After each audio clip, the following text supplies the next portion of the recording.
பெயர் கோகிலாஷ்மி. என் கதையின் தலைப்பு தங்க சிறகுகள் கொண்ட அன்னப்பறவை.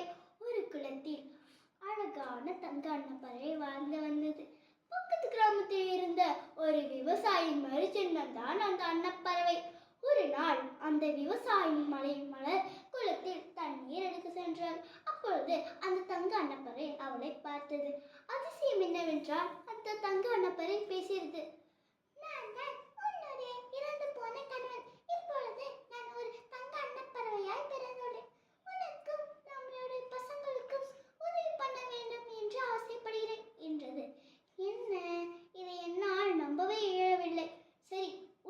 எப்படி எங்களுக்கு உதவி செய்ய முடியும் என்று மலர் கேட்டார்.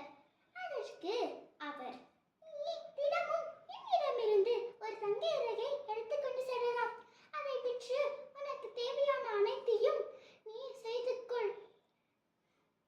அதற்கு அவருடைய மனைவி, நீ சொல்வது நல்ல யோசனை, இனிமேல் நாங்கள் எதற்கும் கஷ்டப்பட வேண்டியதில்லை என்றார்.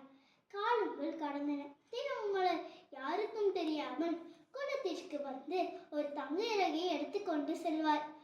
அப்படி இரு அழகிய வீடுகளை கட்டிவிட்டார்கள். அப்போது ஒரு நாள் மலர், ஒருவேளை தங்க அன்னப்பறவை மற்றும் காணாமல் போனால் நான் என்ன செய்வேன் என்று மலர் யோசித்தார். அதனால் மறுநாள் குளத்திற்கு செல்லும் போது மலர் அன்னப்பறவையிடம், நீங்கள் எங்கள் கூடவே வந்துவிடுங்கள், நாங்கள் உங்களை நன்றாக பார்த்துக் கொள்வோம் என்றார். அதற்கு அன்னப்பறவை சம்மதிக்க மலர் அவருடைய வீட்டிற்கு பின்புறம் அன்னப்பறவைக்கு ஒரு இடம் ஏற்பாடு செய்தார். அந்த அன்னப்பறவை மகிழ்ச்சியுடன் வாழ்ந்து வந்தது. சில நாட்களுக்கு பிறகு அந்த அன்னப்பறவை அவளை பார்த்தது. அன்னப்பறவைக்கும் வயதாகியது. அவருடைய மனைவி தினமும் யாருக்கும் தெரியாமல் இறகு எடுப்பது கடினமாக இருந்தது. ஒரேடியாக நிறைய இறகுகளை எடுக்க முடிவு செய்தார். அதனால் எனக்கு ரொம்ப கஷ்டமாக இருக்கு, அதனால் சேர்ந்து நிறைய இறகுகளை எடுக்க எண்ணுகிறேன் என்றார். நீ சொல்வதும் சரிதான், என்னால் ஒரு நாளைக்கு ஒரு தங்க இறகை தான் தர முடியும், அதற்கு மேல் என்னால் தர முடியாது.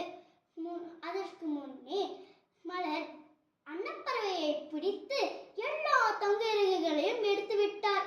அப்போது அந்த எல்லா இறகுகளும் சாதாரண இறகுகளை மாறியது. அதற்கு அன்னப்பறவை, ஏன் என் பேச்சை மீறிவிட்டாய்? என்னை புரிந்து கொள்ளாமல் உனது பேராசை குணத்தினால் உன் மதியை இழந்து இப்படி ஒரு காரியம் செய்து விட்டாய். அதனால் என்னால் கிடைத்த அனைத்து செல்வங்களையும் மறையப் போகிறது என்று கூறி அந்த அன்னப்பறவை சினத்துடன் அவ்வீட்டை விட்டு வெளியேறியது.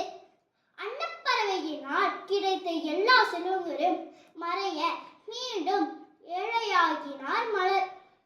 அப்போது உதவி செய்ய அன்னப்பறவையும் இல்லை, யாரும் இல்லை.